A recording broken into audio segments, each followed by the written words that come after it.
We are live. Hey, folks. Welcome to the Eclectic Radical. This is Chris Richards with my guests, Chelsea and Rogelio from Metro Atlanta DSA. Rogelio, yes, you're right. Thank you for catching me. Rogelio in Brazil, but Rogelio. You're right. Or Jose. But yeah. You got mine right. Well, that's good. Rogelio is the officer at large, and Chelsea is Metro Atlanta DSA's new co-chair. Congratulations, both of you. Thank you. We're very, very excited. We're very excited to be here. Questionably excited to be in charge. Glad to have you here. Yo, Chris, we're the biggest chapter in the Southeast, yo. Like how did that happen? Well, so if you want a historical breakdown, in the 1960s, when the rest of the South was thinking that this whole desegregation thing was a bad idea, the city of Atlanta actually embraced it, not out of any sort of sense of great racial enlightenment of the time, because they were still folks in Georgia, but they realized, people up north will do more business with us if we act like we like this whole integration thing.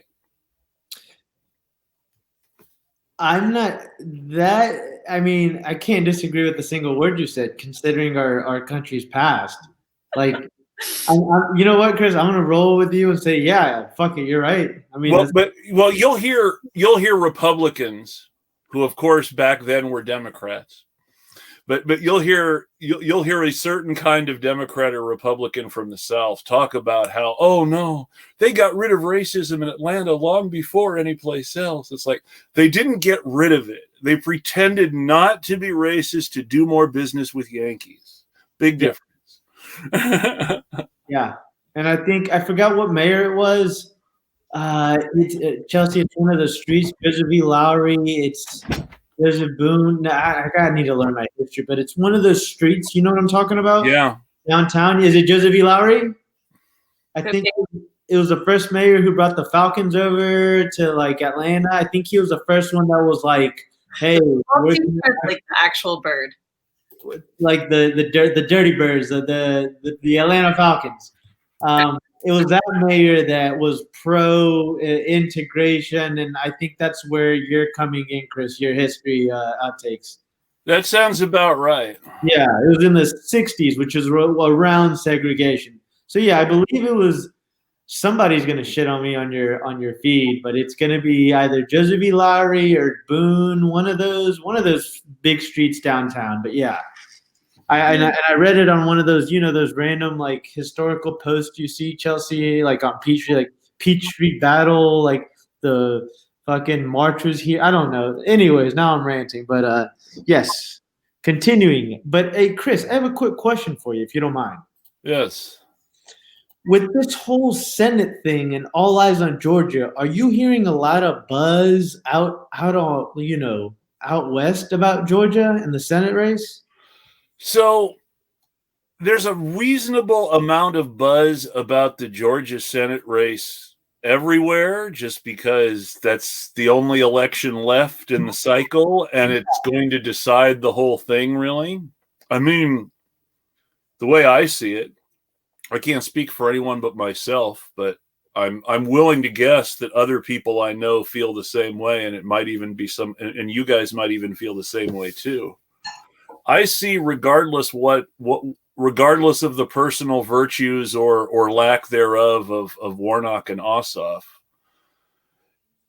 I really like the idea of Joe Biden and Nancy Pelosi not being able to hide behind Mitch McConnell. Don't we all love it? I'm going to steal that talking point for. It's a sticky situation to be in, because a lot of the people that we're going to be talking to are Democrats and who love.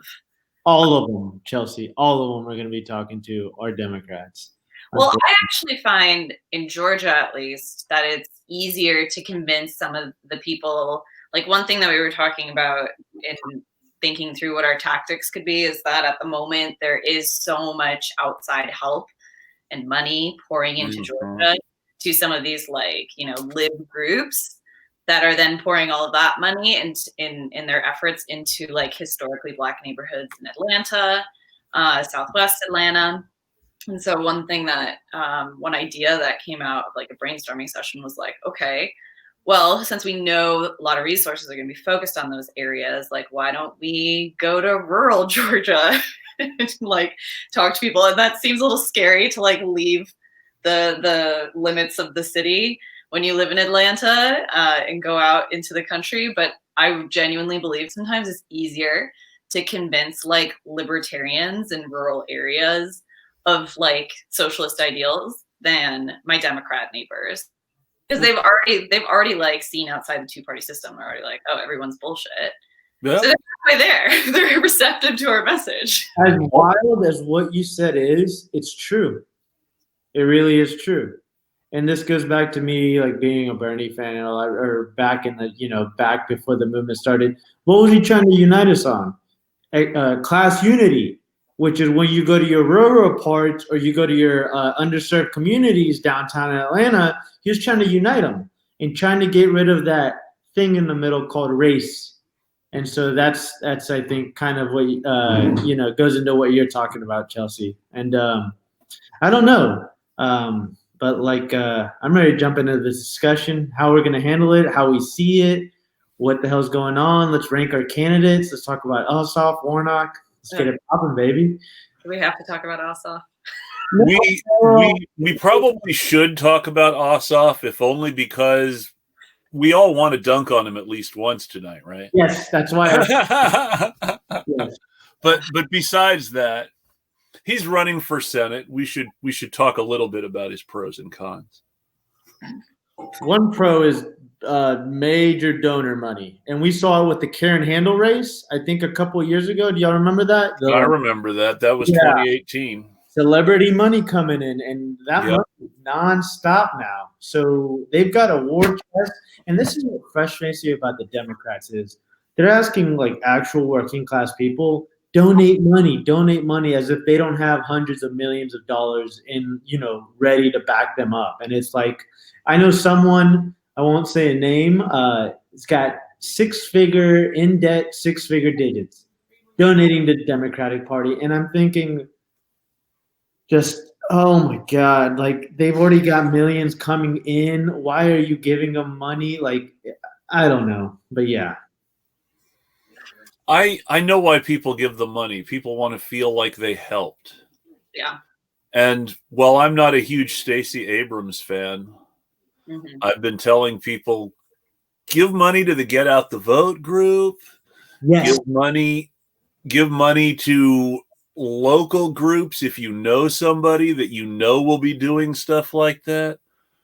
But these candidates have plenty of money. And it's not even that I don't. It's not even that I dislike both of them, because I actually like Warnock.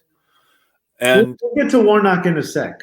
Well, what I like about Warnock is there is a scandal that I know Kelly Loeffler is going to try to break if she can. The trouble is that scandal basically consists of, well, I don't want people who work for the church talking to cops without a lawyer. And I don't want people working for the church talking to cops without a lawyer really hurts Warnock right now as much as Loeffler thinks it. No. Reverend Warnock. No. Ebenezer Church, Reverend Warnock. No. He'll be all right. Well, a friend of mine who knows way more about every race than me, which is saying a lot because people think I know about every race. I don't. I just hear a lot. But the friend who actually knows about every race says, well, looking at it, it looks like there might actually be a scandal there. But when I read the story, well, no, because so there was a church. He was pastor of a church in Baltimore. Mm-hmm. The church in Baltimore ran a camp.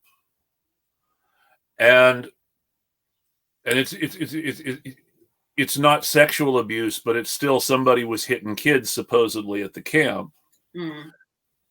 And the cops went out to talk to people. And he and the other pastor at his church who were running the camp were going around and basically telling people not to talk to the cops without their lawyers. Warnock was telling people this. Not Warnock. Just, wow. Warnock and his co-pastor. Jesus fucking Christ. Yeah, but then I don't even know what to say. You just said a lot to me. I don't know I can't process it right now. We're probably not going to put that on our flyers when we start. No, I'm not saying you should. You probably shouldn't. But it's the work. But if somebody just says, I didn't want people who work for the church talking to cops without a lawyer, I don't think that's terribly unreasonable. But then let's look at what Loeffler's done. First of all, Loeffler's been shoved down our throats. Don't get me started on Loeffler. I'll let you guys go first. You live there. Yeah, so it sounds like we're all on the same page in terms of Loeffler is just shoved down our throats. The whole insider trading, not insider trading, but dumping stocks before the pandemic, buying stocks for body freaking bags, because that skyrocketed, and then telling everyone it's fake. It's a fake hoax. It's just that's pure politician bullshit. I mean, I think all politicians do some type of that shit. She just happened to be uncovered. The thing that bugs me the most about Loeffler was no one elected Loeffler. No one did. It was a white supremacist in Brian Kemp that appointed her, and that's what bugs me the most. And now she all of a sudden has all this power because of Governor Kemp. So that's, I don't know. We can go all day about Loeffler, and as friends of mine have told me, her burnt hair, I don't know. But yes, continue. Well, I mean, we could sit here and we could talk about the weak points of John Ossoff or even Raphael Warnock, who he used to have credentials. Remember that story we heard about how he got arrested for a sit-in for universal health care? Yeah. He was with a bunch of MADSA members, our comrades here in Atlanta. Wait. Ossoff or Warnock? No. Yeah, right. Ossoff. No, Warnock. And I mean, John Ossoff, he was just made in whatever factory Pete Buttigieg was made in. The generic mediocre white man who's not good enough to do anything but run for office. I know the factory. Yeah, drive past it often. Yeah, hasn't talked about Medicare for all. Hasn't talked about the Green New Deal. Hasn't talked about expanding the courts. This guy's basically useless. Well, to be fair, he has talked about Medicare for all and the Green New Deal at some length, saying that he's against them. You had me in the first half. Chris, you had me in the first half. I'm not gonna lie. Okay, but my whole point goes back to Loeffler and Purdue. I mean, could you, aside from maybe Mitch McConnell himself, I really can't think of anybody in the Senate. Well, there are a lot of people to hate, I guess, but there are a lot of hateable people in the Senate. I live in Oregon now, but I'm originally from California, which means Dianne Feinstein comes up on a lot of my lists. Yeah, so I'd knock doors for a potato. I hate them so much. I'll be out there. For as much as I don't even really believe in electoral politics, I'm a great person to be in charge of MADSA right now in a presidential election year and Georgia historically turning blue and blah blah blah. And I'm should we really care about electoral politics as socialists? All eyes on us, though. That democratic socialist part of it in the beginning means we're supposed to care about electoral politics. Exactly.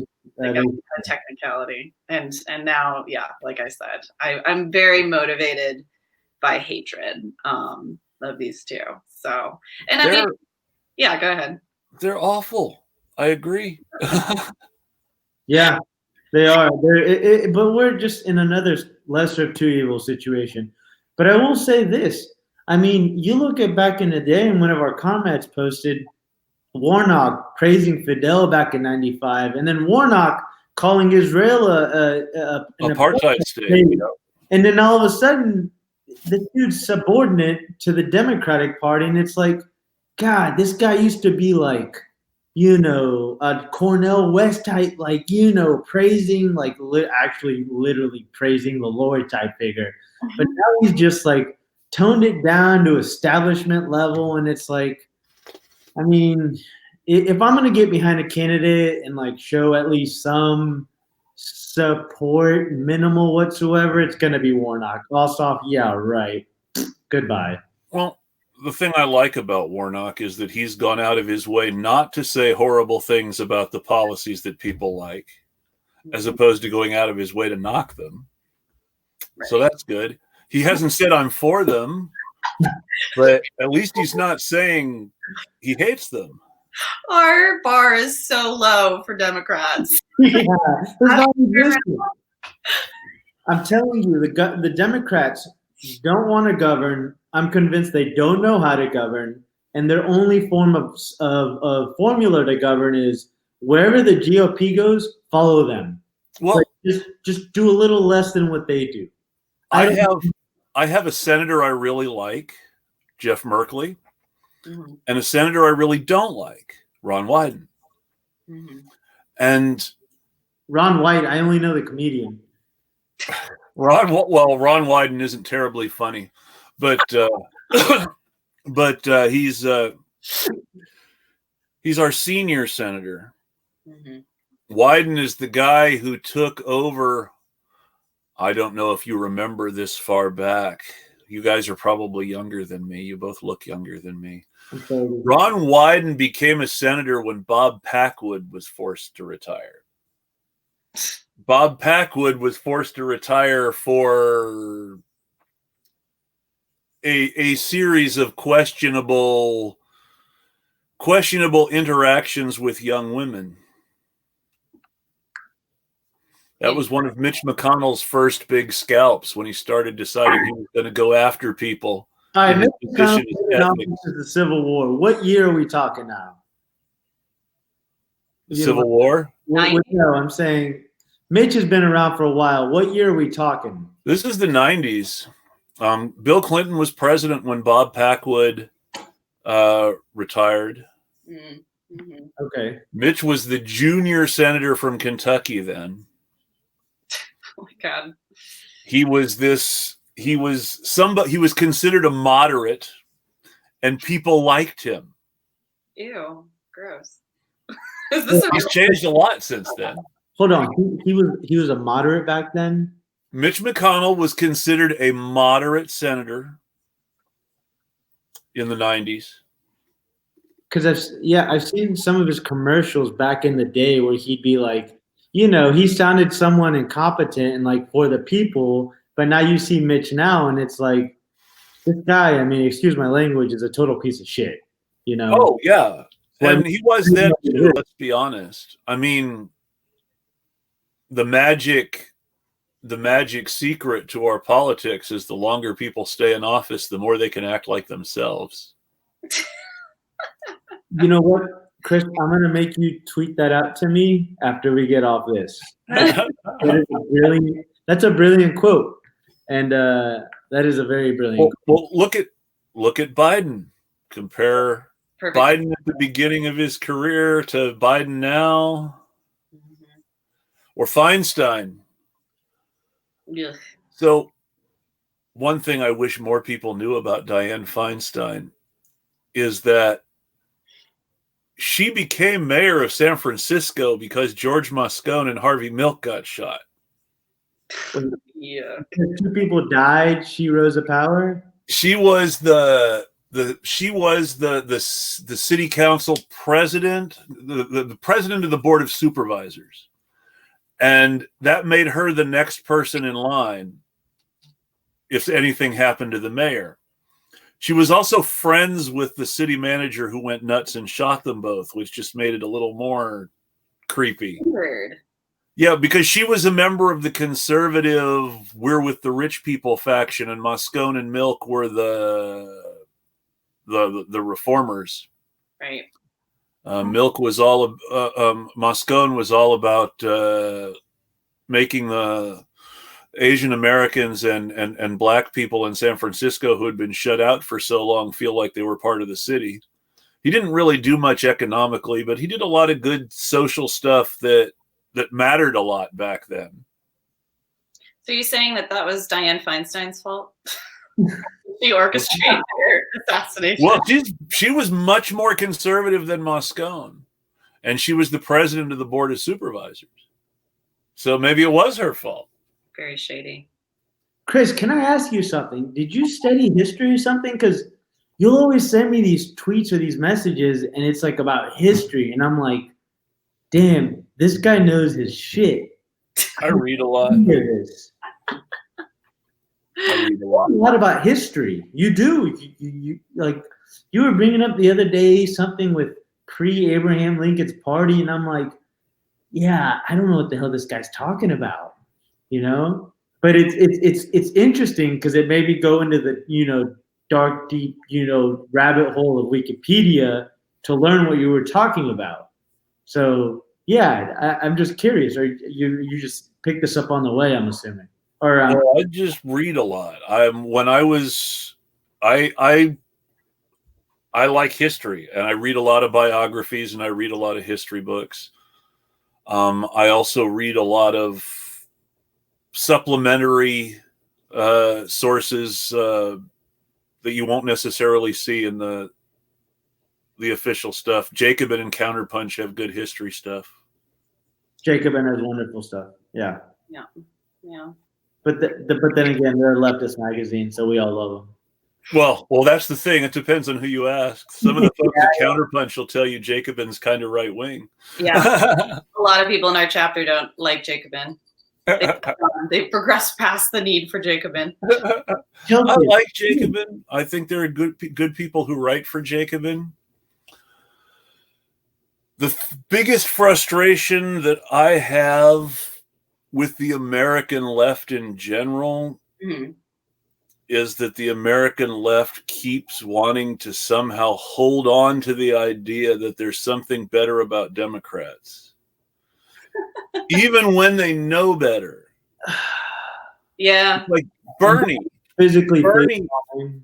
Bernie made his career attacking both Republicans and Democrats, but even Bernie thinks Democrats are better than Republicans. Yeah. I mean, as much as I love the movement he put me on and everything, he to me is, I mean, when you think about it, he's an establishment. He's a lifelong politician. He just isn't for me anymore. And I'm never going to not love Bernie. I mean, we all have love for Bernie. And I'm never going to not feel like if Bernie's doing something, then he really is trying to look out for us. At the same time, I do feel more and more like he's kind of a lib. And I tweet that all the time. I feel like I found myself saying the same thing, though. I mean, Mehdi Hassan blocked me because he was going off on people like, even Noam Chomsky says you should vote for Biden. And Chomsky's a lib. Yeah, he is. If you get blocked by him, you know what? I'm jealous because he has gone full blown lib for the clout. I'm going to stop following anyone that says we have to push the Democrats left or we have to push Biden left. So I still follow some people. Who are kind of that way. I follow Nomiki Konst. Yeah, I do too. Yeah, I dropped Nomiki Konst. I still like Nomiki. I follow. Do you follow Crystal Ball? I had to drop. I do not follow Crystal Ball. I had to drop Crystal and shatter. Well, my issue with Crystal Ball is different. What's that? She sticks up for Sager too much. Yes, and she's got a little bit of the Combs syndrome. Alan Combs syndrome. She's been working with Sager so long that she thinks that she puts her loyalty to Sager before her loyalty to her comrades. Do you know who that is, Chelsea? Cristobal and Sager? No, I know about 20% of the people we've spoken about so far. Cristobal was this like ultra leftist Bernie supporter that was for the populist movement. They even wrote a book about the populist uprising. I think that's literally what it's called. I bought it, read it. The Populist Guide to 2020. Yes, I own that book, and unfortunately, and I've actually tweeted at them and emailed, I want my money back. But that's a different story.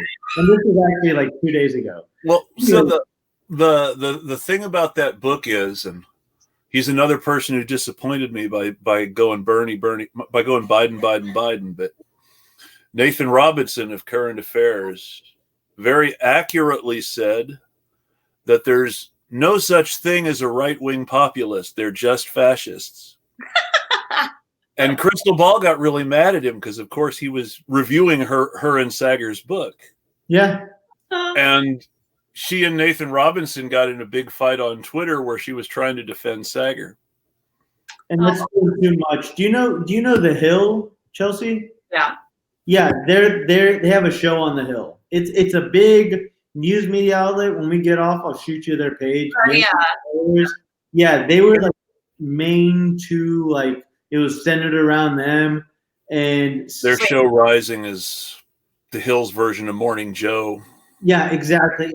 But the thing that turned me off about Sager, whatever his name is, was when he said, you know, he was trying to negotiate with. You remember the whole Biden's firewall in South Carolina, and Bernie specifically said, "I didn't reach out to Clyburn for an endorsement," and it's because I lived in Charleston for about 6 years. And it's been reported by the I forgot the biggest paper there, the Charleston something. It's been reported and it's already been confirmed. The biggest farmer recipient is James Clyburn, period, in the past 10 years. And you see talk about that all the time. So why the hell would Bernie go to the biggest farmer recipient, James Clyburn, and ask for the help for Medicare for all when they're literally going to turn their other way or just say no? So when Sager said, this was what JFK did, was able to brokerage all this, and Sager just slammed Bernie on that. I said, Sager, you can take a hike. And then I was like, I'll focus on Crystal. Then Crystal started having Biden-esque takes, and that's where I was like, okay, I'm done with them. Then like last week, I was like, yo, I need my money back. So you have to know who they both are. Yeah, you do. So okay. Crystal Ball. I'm pretty sure I follow Crystal. She's I don't know people's names on Twitter. I just know that people by their profile picture. No, she's got good stuff on Twitter, but sometimes. But Crystal Ball was a liberal reporter on MSNBC who ran for Congress in Virginia and lost. And then went back to MSNBC, and for a very short time, she and Essie Cupp had a show together on MSNBC that didn't last very long. And she was one of their talking heads for a while. And then she started a PAC, and she got into some trouble at the PAC where people were saying that people were taking too much money out of the PAC, and it seems like the big problem was she paid herself too much and didn't put enough money into the PAC. And I have a feeling that was just she was used to working for MSNBC and making more money than inflation. And so, but then she landed at Rising eventually, but she was just another liberal. She wasn't a lefty. I mean, she was more liberal than most of the liberals at a time when Democrats didn't want to be called liberal. But she wasn't like a Bernie person. She's like, you know, a Hillary or Elizabeth Warren person. But then she really, really took off as a lefty on the Hill. Yeah, she did. And do you know, real quick, Chris, do you know why her run for Senate, the initial run you stated, Do you know why it just got destroyed? I don't. She tweeted about this. When Rush Limbaugh went through the whole whatever he had, she said, "I'm sorry, y'all. I cannot support condolences for Rush Limbaugh. This guy literally sabotaged my Senate run by posting X pictures of me." So that's why. It was pictures of her getting drunk in college. Something stupid like that. Yeah, which Republicans are gonna fucking run with. And that to give you a little more information. And when I dig up those tweets, I'll send them to you because it's easy to find anything on the internet these days. So I feel like we're not letting Chelsea talk enough. Chelsea, yeah. I don't know people on Twitter, and I don't. So I am told by someone who knows both of you that I should ask you to talk about yourself. Oh, in that case. Yeah, I mean, it is weird that I am even in a socialist group, let alone in an elected position of leadership on it, just because I didn't even live in Atlanta until 2 years ago. And I didn't live in America before that. I was in Shanghai for 6 years. So I didn't know how to be an adult in America until about 2 years ago. I'm still consistently shocked by things, coming back and having to go to grocery stores and drive a car and be like, so you just drive 85 miles an hour and that's okay? Everyone's okay with that? And they're like, yeah, that's totally normal. America's not a death cult. I'm like, okay, cool. Give me my license then. So I enjoy learning from people like the two of you because I feel like there's so much. I didn't even know how to use Twitter when I landed in America 2 years ago. But if you join DSA, you have to learn how to use Twitter. That's rule number one, right? You can't. Tell us where you lived and why you didn't learn how to use Twitter. Just tell us a little bit of where you lived and stuff. Because, well, I mean, so in China, everything is censored. I was actually, so I studied Chinese at school, which is why I ended up back there after school because I graduated in 2010 and there was no jobs. I had $125,000 in student loans from 4 years of school. So yeah, I got a one-way ticket and a not very legal visa to China and I was there for 6 years. But my point is in college when I was there the first time, I was in Chengdu, and it would have been in 2009. And I woke up one morning and opened my computer, and I couldn't get on Facebook, couldn't get on Twitter, and it was just very, very sudden. I was like, "What is my computer broken? Is the internet in the building broken?" Anyway, that was the day following a massive uprising that we'll never know the specific details of. In Xinjiang amongst Uyghurs that live there, which probably a lot of you guys have heard about in the news now. But basically the Chinese government cracked down really hard. We'll never know how many people died or were jailed but basically the whole province went black for a year. No one was able to access the internet and yeah. So I did for some reason after that come back to China. I'm like, that was a fun place where there's just massive internet censorship and, uprisings that you'll never hear about in the news because the state covers the whole thing up. For some reason, I thought that was a good idea to go back to a country like that. But it was amazing. It was the best 6 years of my life. And, but I didn't really know much about political organizing either. I thought that being political meant voting.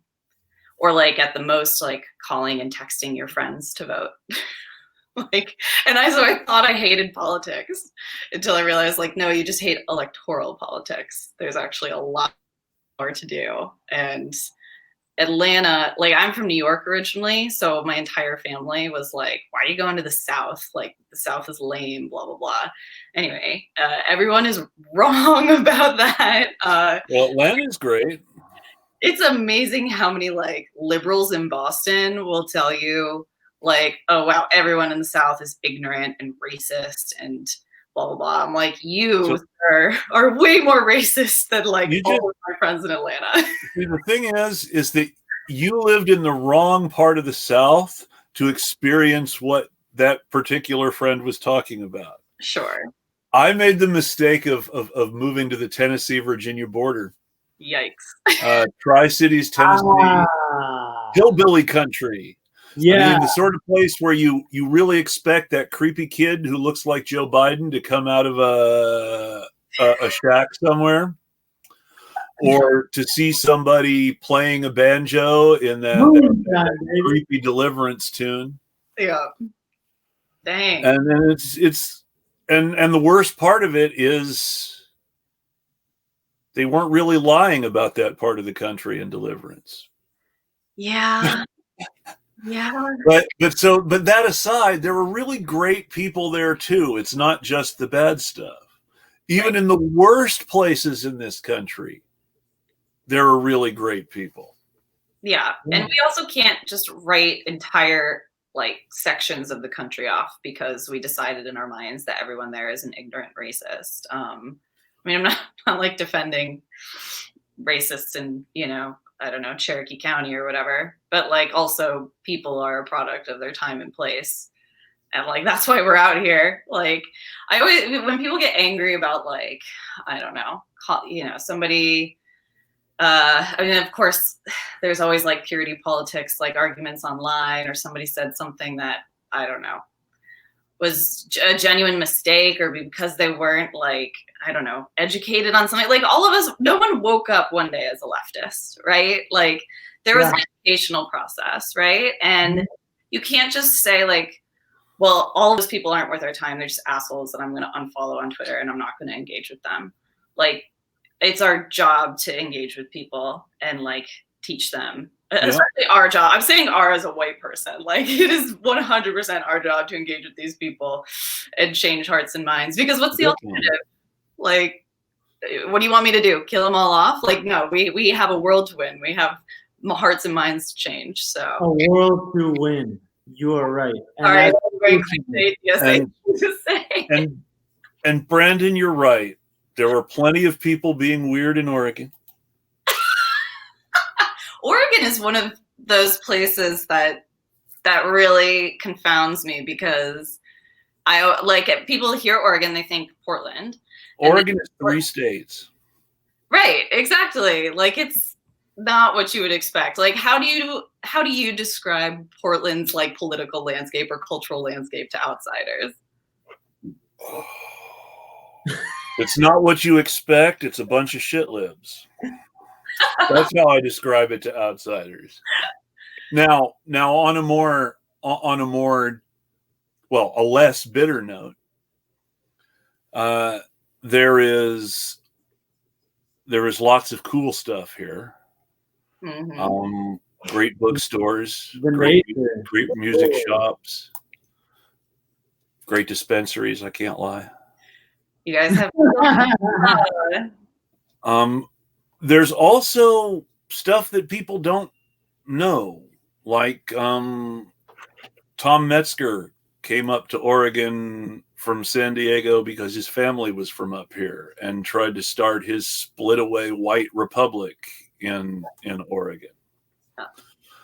Oregon was founded a few years before the Civil War by Southerners who were violently anti-black and who passed these really restrictive, harsh laws to not even allow black people in the state of Oregon. It was terrible.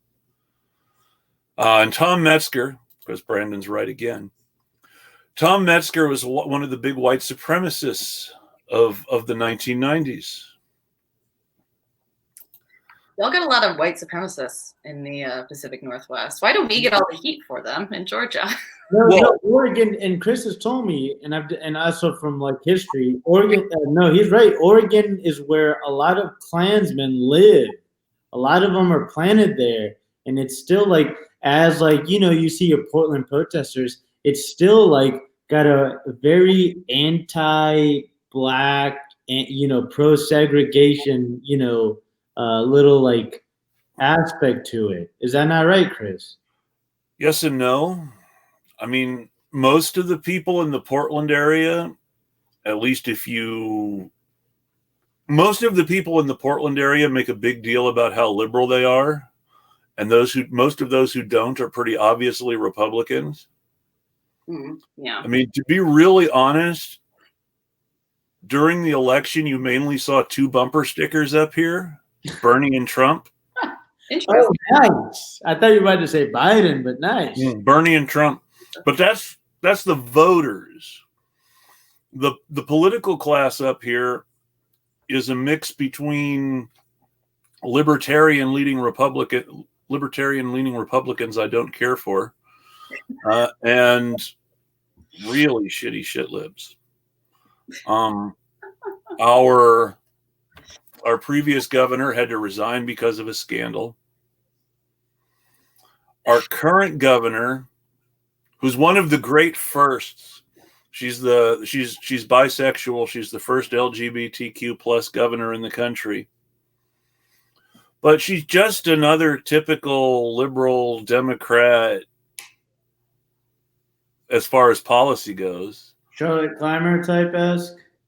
Not quite Charlotte Clymer. I had to have that name. Chelsea, do you know who that is? I know who that is. I've seen people roast her on Twitter. Oh, well, yes. She was a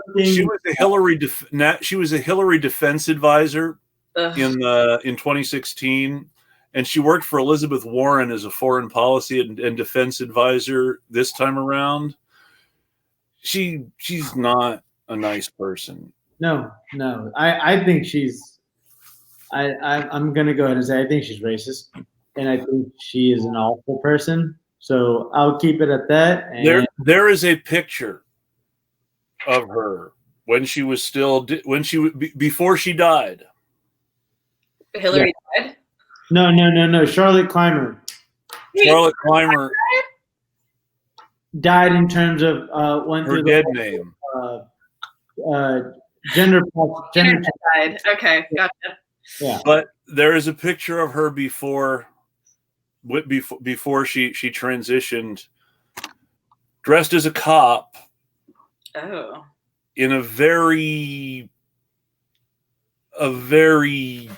definitely cringy picture with someone else dressed up as a gangbanger. Wearing blackface, if I believe. Yes. Yeah. And it's just like, I don't think a lot of that has left Charlotte's mind in terms of not those direct thoughts, but the underlying racism. But we're not about to get into white feminism and intersectionality right now, because I could go on a whole podcast for that. And that's the trouble is that while there may or may not be legitimate stuff there, it's never a good idea for men to spend too much time bashing feminism anyway. I'm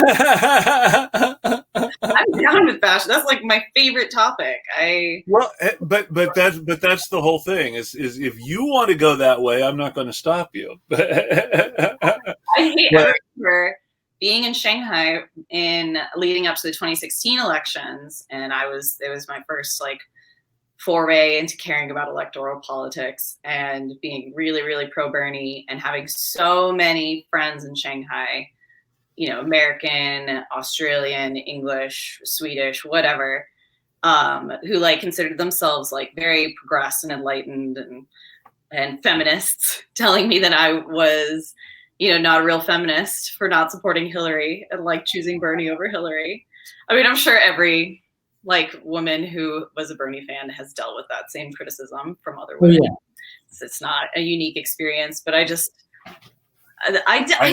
really have strong feelings on Hillary before that. I was kind of I don't like her. But now I really, really hate Hillary stands. I'm very triggered by that. I didn't really hate Hillary until 2016 either. I was never a Hillary fan. Right. But I always thought that Republicans had, and they still do. Republicans have Hillary derangement syndrome every bit as much as Democrats have Trump derangement syndrome. I mean, Trump's got a crush on her. That's weird. Don't get me started. It's not that weird. She made him president. That was so nice. You know what, Chris? Dart emoji.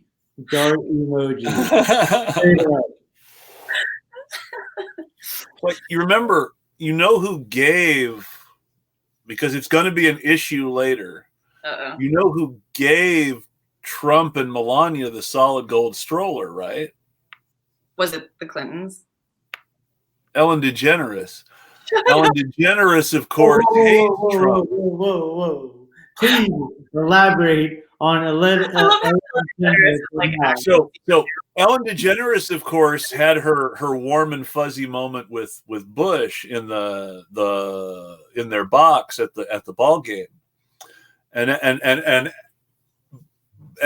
she made and when she was talked to about it, she just made these comparisons between Bush and Trump. Basically, Bush was a wonderful guy and Trump was disgusting. But the thing is before he ran for president, they were friendly, maybe not friends, but they were friendly. The solid gold stroller that you see Melania pushing Barron around in some of those old pictures, Ellen gave that to them. And she's never been any ally. She fired union staff and tried to break picket lines and stuff. Oh yeah, no, she's like one of the worst people to work for, even if you're not easily scared. Yeah, exactly. If you're easily scared, she's the worst boss ever. It's public. Everybody knows, and I know she's tried to flip that, and I still think people think she's essentially a piece of shit boss now. I mean, I thought she was funny when she was mostly a stand-up. I'll give it that. I loved her comedy, but apparently she's not a nice person since she's succeeded. But that's not a huge surprise. Bill Maher turned out to be a horrible person. Yeah. Dennis Miller turned out to be a horrible person. Who do we like still? Is there anyone? Yes, there are some people I still like. So, being a Star Trek nerd.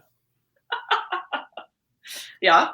Being a Star Trek nerd and a Battlestar Galactica nerd, and though I'm not a fan of cop shows, I'm not a fan of cops. I do like cop shows. Homicide: Life in the Street was what I enjoyed. So the absolute best follow on Twitter, if you want to follow a celebrity who's not going to totally destroy your illusions, is Michelle Forbes. On Twitter, she's at Mishka Forbes. MISHKA.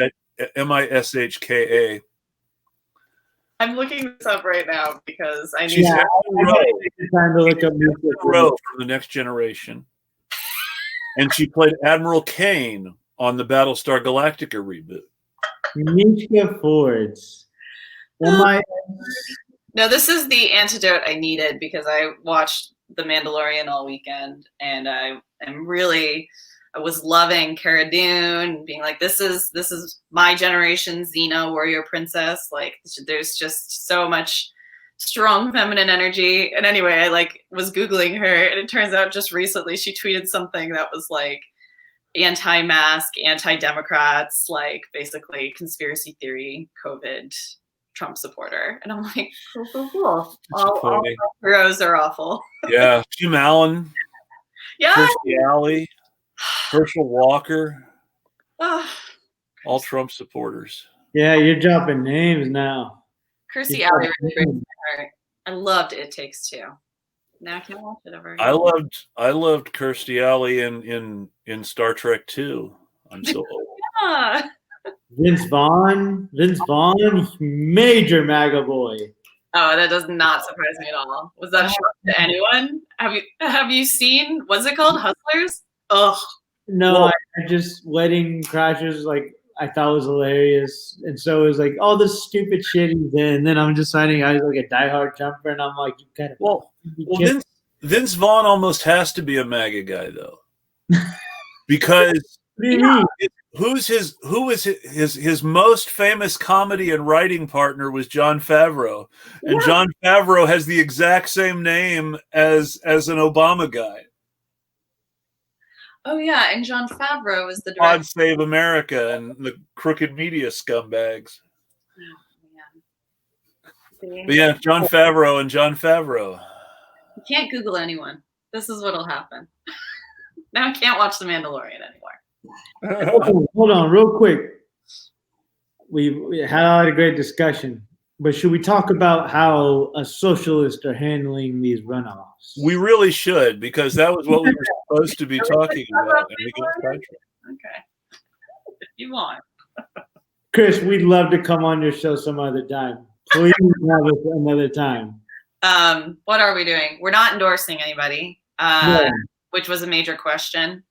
But I think that the resolution that we passed is like a true compromise. We're not endorsing anybody. We're not saying, go out and vote for John Ossoff or even Warnock or even Daniel Blackman, who I feel like a lot of people outside of the state don't know or care about this, but we have a third runoff race for the Public Service Commission, which is a really, really big deal because right now it's like 5 old white Republicans who just, get their secret money from Georgia Power, and they do whatever they want, and they say things like, "We'll let the free market figure it out," while they like shut off people's power in the midst of a pandemic, and they're just. Do you mind if I stack you real quick?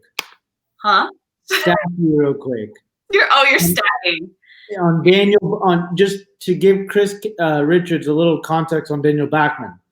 Do you remember Alan was telling me about? I know that he's been talking that Alan's been talking to Daniel, and that Daniel is interested in what Alan's doing in Illinois. We have someone in our group chat that's talking about no Ameren shutoffs in Chicago, Illinois, who's with the Central. He's South Central Illinois. DSA, and he's pushing for no. You might see my Twitter feed of no Ameren shutoffs.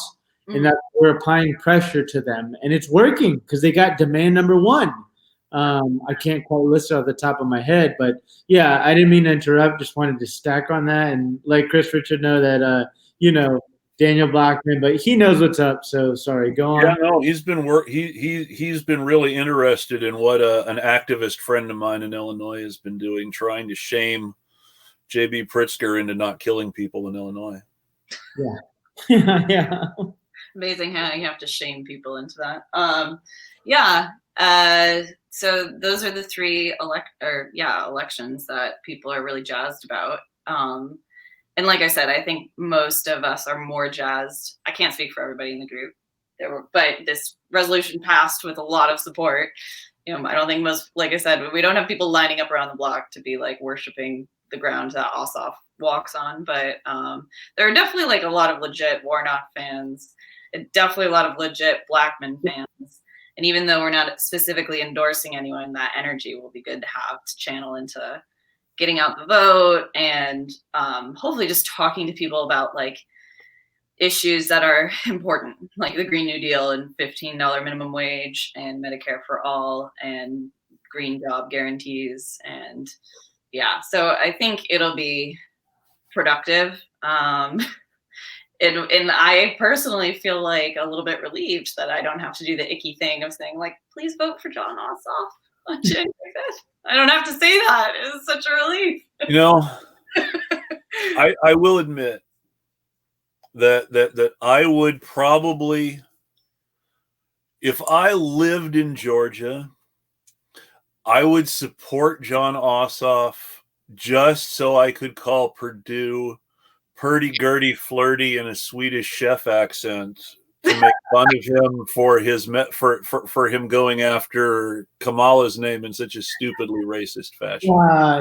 That's just cringe. All of our comms should be attack ads on Loeffler and Purdue, quite frankly, because or even the guy that Daniel Blackman's running against has such a good name for making fun of Bubba McDonald. So I mean, come on. The bye-bye Bubba memes are writing themselves. We don't have to work very hard here.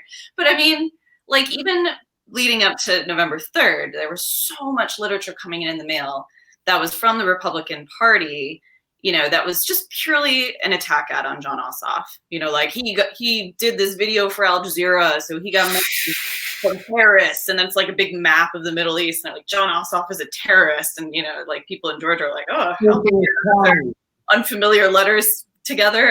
I don't want to vote for this guy. So you can do really, really effective campaigning without even mentioning the name of, Warnock or Ossoff. And we're revved up to do that. Fuck Purdue and Loeffler. I have so much hatred in my heart for them. It's going to be great to kill. Oh, let's see. The Kelly Loeffler commercial, of course. Let's see. That would be Kelly Loeffler loves the people of Georgia so much that instead of warning them, she shorted her stock. Yeah, exactly. She doesn't care if you die. Like, I will 100% make a flyer that says that. So I'm going to go off what Chelsea said and say, I know we're walking a fine line with this whole like not endorsing but being anti-Republican. So what we're using our chapter strategies is to use this PSC race and to pushing our Green New Deal, push for climate, because I know DSA National is about to roll something out. And Chelsea, if I'm wrong, please interrupt me as the co-chair and as kind of my boss and say, Rogelio, I'm not your boss. You're right. Yeah. Chelsea's my boss. Anyways, we're going into this using it as a wheelhouse to promote the Green New Deal, affordable utility rates, because it really affects, Georgians. And then we're going to also, we're not endorsing either candidate because they don't align with our socialist principles, but we're going to do a get out the vote because I believe within socialist principles, voting is a right and any kind of suppression is wrong. That we can, go take this to another chat. And B, we hate the Republicans, which are Loeffler and Purdue. And I have to give props to Ossoff for shitting on Purdue that last debate so much. Purdue said, no more debates. Do you remember that? Do y'all remember that? Did you catch that, Chelsea? I didn't catch that debate, I admit. Oh my God. I'm gonna send it to both of y'all. Ossoff and Brandon might comment right now. He might be commenting. Ossoff, shit, if he's watching this, he said no more. Ossoff shit on Purdue so bad, Purdue literally was silent for like minutes and said no more debates. It was straight up like I'm not, Ossoff is Pete plus Beto for me, made in a factory, but to the extent that he like shit on him so much in the debate was like, damn, dude, you got bodied by fucking Ossoff of all people. Of all people, Ossoff bodied you. So it was like, all right, I gotta give credit where credit is due, and credit to Ossoff. But other than that, he's back to his generic robot self. Well, I mean, he did soften the congressional district up for Lucy McBath, I guess. True. Though she turned out to be disappointing in her own way too. Like I said, don't expect your heroes. Well, fortunately she was never a hero, but I was really happy when she won. Yeah, I remember that. And then she turned out to be another Bloomberg Democrat. Like Miss Abrams. Take that Bloomberg money. Oh, so speaking of Bloomberg, at least Shannon Watts blocked me for the best reason ever. What's that for? Trolling Bloomberg? No. It was after Bloomberg had dropped out and Biden was the presumptive nominee. He gave a speech. It was the speech where he talked about shoot your daughter's boyfriend with a shotgun instead of an assault rifle. Yeah. And there's this moment when he says that where Shannon Watts is just like right down at the ground, and you can see watching the video when she does this, it's like she's having some serious buyer's remorse. And so I ended up tweeting that. And the next day she blocked me. Nice. Well done. Yo, Chris Richards is getting blocked king. And he's always telling us, yo, so-and-so. I mean, Chris, are there any names that come to mind real quick that have blocked you? A few. Rick Wilson. Oh, nice. Right? Rick Wilson blocked me. And this is a Georgia connection, though Chelsea's not from Georgia, and you guys are both a little young, but the reason Rick Wilson blocked me is because I started telling people, Rick Wilson is the guy who swift voted Max Cleland when he wouldn't vote for the Iraq War. Really? So he was doing Colin Powell's work in some. So, well, no. So worse than so. No, he was a political guy back then. Max Cleland was a senator from Georgia. Okay. He's a Vietnam hero. He saved his platoon's life by jumping on a landmine that someone else had tripped the tripwire for. And so he pushed the guy away and jumped on the mine. So he was this little old white guy with one arm and no legs in a wheelchair. But he was a kick-ass. I mean, he was about as good as any Democratic senators from the South were in those days. I mean, he wasn't Bernie, but whoever was Bernie. Even Bernie doesn't live up to Bernie's hype sometimes. No, actually tweet that to me too. Tweeting how you're saying. But he was as good as Democratic senators got if they weren't Ted Kennedy. And unlike Ted Kennedy, he had never drowned anybody he was sleeping with. So he wasn't a murderer. See how low the bar is for Democrats? Jesus fucking Christ. Well, now, to be fair, it was probably an involuntary manslaughter thing. And if he hadn't been drunk, I'm really sure he would have tried to help the girl too. I shouldn't be so mean to the Kennedys. Well, yes, I should. This is very morbid right now. Oh my God. Where is it going? But anyway, Cleveland was as good as Democratic senators got back then. And he voted against the Iraq War, which was a big deal. That was not a popular vote. Yeah. And yeah, Rick Wilson was the guy who ran the campaign that trashed him. And that was the end of Max Cleland's career. They called a guy who jumped on a landmine to save people a coward. Wait, so he was an army veteran who had lost his legs, who voted lost both legs and one arm, who voted against the Iraq War, and this. I mean, what are the credentials of what's his face? This Rick Wilson. Yeah, what's Rick Wilson? He's a scumbag.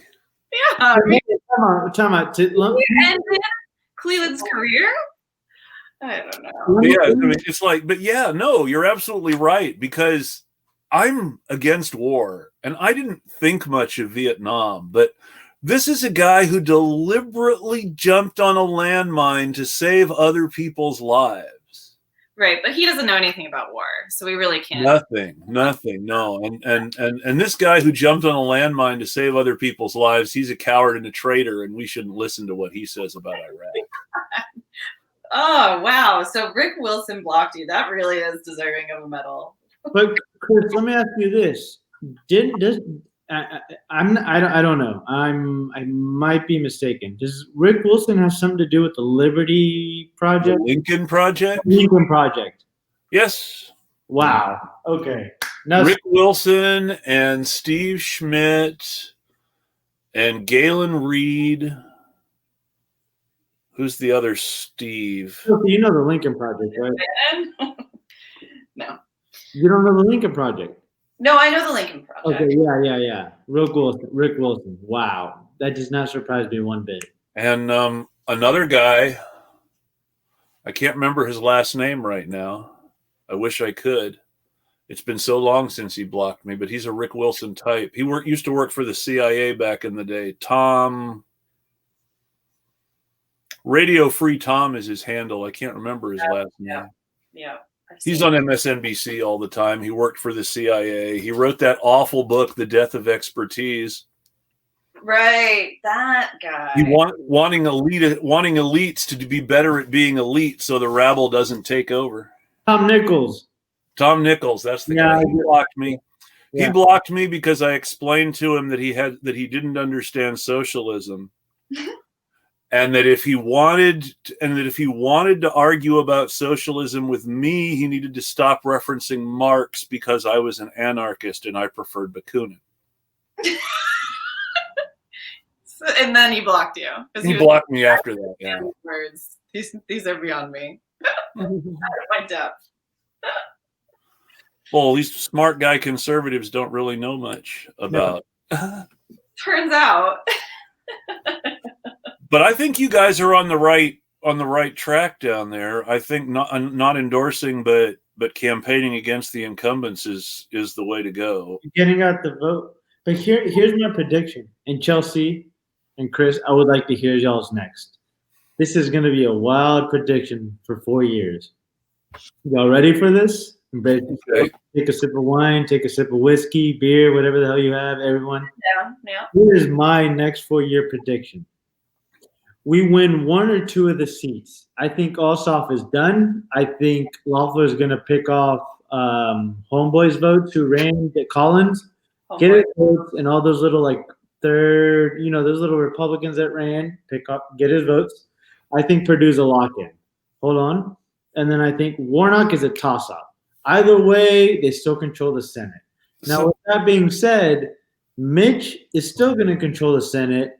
He's going to stonewall Biden. What happens when you have an incumbent with the House and the Senate? With either chamber, it flips. Democrats lost 10 seats in the House. It's going to flip. I think it's going to go red, presidency, blue. All Biden's going to be able to do is executive order anything, which is going to be challenged in the courts, which is because they won't expand the courts without, proper whatever. This is getting to be creepy. No, that being said, what party shows up to vote like their life depends on it? Dems or Republicans? Republicans. You're going to see 1 million plus. I'm going to go ahead and tell you 75 million people. Turnout, Democrats are going to be complacent, and guess what? 2024 is going to be most important election of our lifetimes again. That's my prediction. And I'm telling y'all, y'all can disagree. That's just my education. I would like to say you're wrong. No, I've been seeing this most important election ever BS since I was first old enough to vote. Exactly. Yeah. It was the most important election ever when Bill Clinton was running against Poppy Bush. Is the most important election ever when he was running for re-election against Dole. Is the most important election ever when Al Gore and John Kerry both lost to W. Yeah. This is why politics sucks. I think you're wrong about the Senate races, because I think what's going to happen is one of two things. I will go out on a limb and say we're not going to see Warnock and Ossoff split the seats. We won't. Because the only race that's happening is those 2 Senate races and that Public Services Commissioner race. Yeah. And I hope you're right, Chris. What's going to happen is one of two things. Either Warnock is just going to sweep all those voters out there and they're going to vote for Ossoff while they're voting for him, or they're not going to turn out because of Ossoff. So either they're both going to win because of Warnock or they're both going to lose because of Ossoff. And I don't see a middle because I don't see it splitting that way. I don't see a whole bunch of Georgia Republicans turning out to vote for Warnock and Purdue. I see your logic. So it's going to swing 2 ways, one way, 2 ways the other. And I got to go with who's traditionally been voting like their life depends on it. And I'm going to have to go red. As much as I wanted to go blue and go down ballot and help Daniel Blackman with the Public Service Commissioner race, I just see Democrats complacent with Biden being in office. And I hope I'm wrong for that reason, because like I said, we're running on an issue based, right, Chelsea, with our organization. Yeah. So if we want any serious climate change legislation to be passed, we need the majority Senate, and it'll be a tiebreaker with the vice presidency. And I know that'll be, usually within the favor of the Green New Deal. Hopefully, well, supposedly Harris is for it, so there's no reason for her not to vote for it. yeah. But then we heard the whole like who can frack better, argument. I had to clean that up. Democrats. Oh. Yeah. The whole fracking thing. That's a show in its own. Yeah. Well, I just my prediction is that the material conditions in my life will not change at all, regardless of the outcome. No one's gonna push anyone left. And we're gonna do our best. I'm not saying we're resigning ourselves. So but if I really believe, and maybe I'm wrong, I really believe that if the Dems take the Senate, we're going to see, because of the slightly more progressive balance in the House, if the Dems actually took the Senate, we're going to see a serious effort to pass H.R. 1 and some version of a Green New Deal. I hope you're right, and I hope whether some version of a Green New Deal gets to the House floor or not, I don't know. But I think you're going to see some serious effort from some of the people in the House to get it to the floor if the Dems take the Senate. The thing that really comes down to it, though, is what will people be able to pass? Nancy's going to be Speaker again. Yep. And the fact that nobody, not Ro Khanna, not Barbara Lee, not anybody decided to challenge her for Speaker from the left is very disheartening to me. Because if they were really serious, somebody would have challenged Nancy for Speaker. I agree 100%. It's very frustrating to me, the illusion of choice that electoral politics presents to the American people. If you don't vote, then it's your fault if anything bad happens to you. If you do vote, you've bought into the system, and that's like you've done everything that you can do, and that's just the results of the democratic process that you have to accept. And the choices that you were given were: do you want to get shot in the face or do you want to get shot in the foot?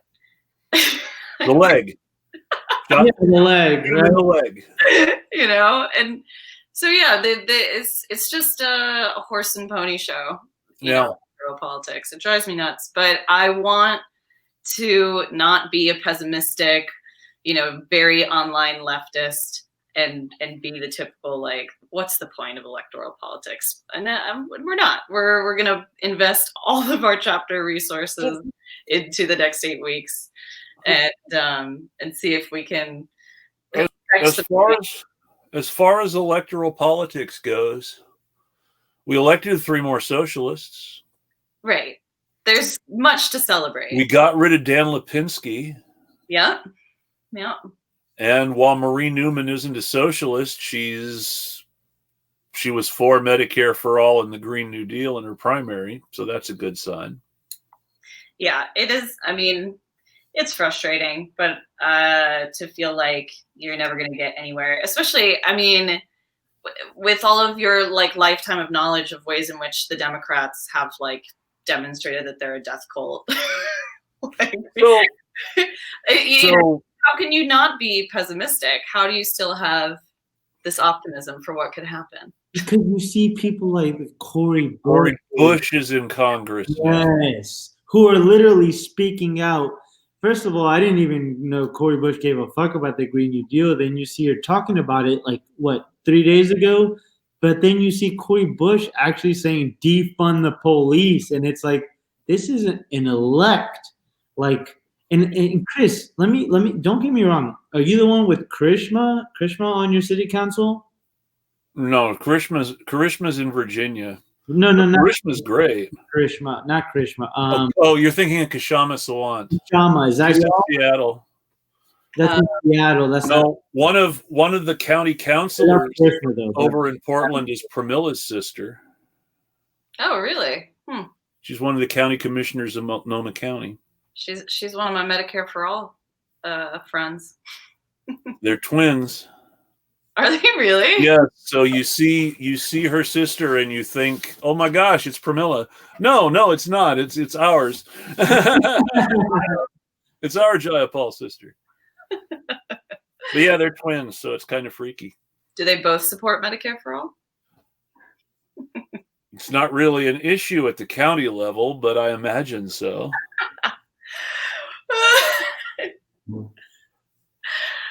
Oh man. We should probably go ahead and wrap up. We've got. I was planning to go an hour, and we've got an extra 15 minutes, but that's good because I've been enjoying the show. Us too. Thanks so much for having us on. Yeah. Totally my pleasure. My prediction, I do want to get this out. Do it. I'm going to say they're both going to win. Talking about Ossoff and Warnock. Oh, I want that Oregon weed, Joe. And that's not. I'm feeling like going out there on a limb, and I'm going to say that Doug Collins was, or rather, Kelly Loeffler was done a disservice by the Trump legal team a couple of days ago when they accused Brian Kemp of fixing the election in Georgia so that Loeffler and Biden would win. They're so dumb. Because Brian Kemp specifically wanted to screw Doug Collins because he was the Trump guy, and wanted Biden to be the nominee because apparently, Brian Kemp, who is the most corrupt Secretary of State almost of any state ever, and not much of a better governor. I mean, to the best of my knowledge, he's the only governor yet that anybody's protested outside the State House with a guillotine. Which, yes, I've got pictures of it. And I know, I've seen those pictures.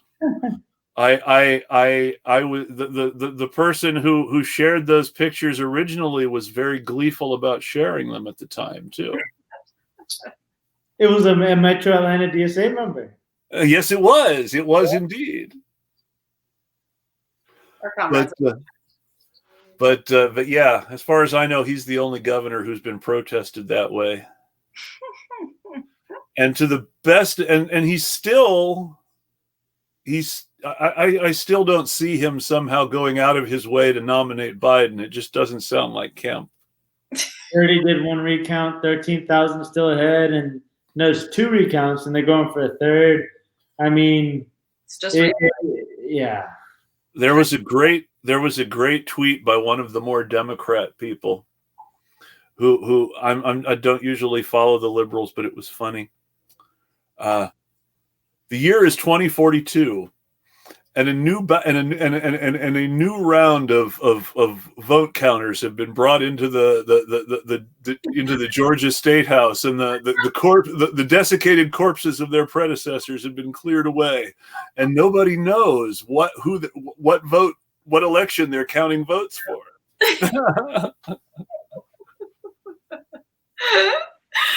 Yeah, so really looking forward to January 5th. Aren't we all? Oh God, I just can't wait for this all to be over so that we can get on with the real work. Like I said, I'm not writing off electoral politics. I hope you're right, Chris. Really hope that we win this, and I hope that there is therefore an opportunity to actually get something accomplished in Congress. But we've got direct action, we've got mutual aid, we've got so much. You notice I didn't promise anything would be accomplished. I just said that the Democrats would win. You did. Now, what the rest of my prediction is that suddenly, after all this time of everybody saying, we need him, Joe Manchin is going to be the new Ben Nelson. Democrats will hate him because he will ruin everything that the Dem Senate tries to do. The same way that Ben Nelson ruined the ACA and a few other things. Nelson. He was the last Democrat elected senator from Nebraska. Well, we can hope, can't we? We can hope and dream. But I believe that, and Joe Manchin. But if that does happen, the good news is Joe Manchin will lose the same way that Ben Nelson lost. But he'll probably lose to a Republican, so there is that. This is bumming me out so hard. I need more of this wine that I started this with. Well, it's a good time for us to wrap then. Refill that way you can go drink more. Well, thanks for getting us hyped for this this election runoff campaign. We're ready Thank to go. You guys. Thank you guys for coming on the show. I loved having you. You are both welcome back anytime. Chris, just let us know when. Good talk. Anytime, Chris. Thank you. Thank you both. Y'all have a nice, healthy, hydrated, and wear a mask. Wear a mask. Yes, everybody, wear a mask. Be safe. Take care, folks. Bye. Good night.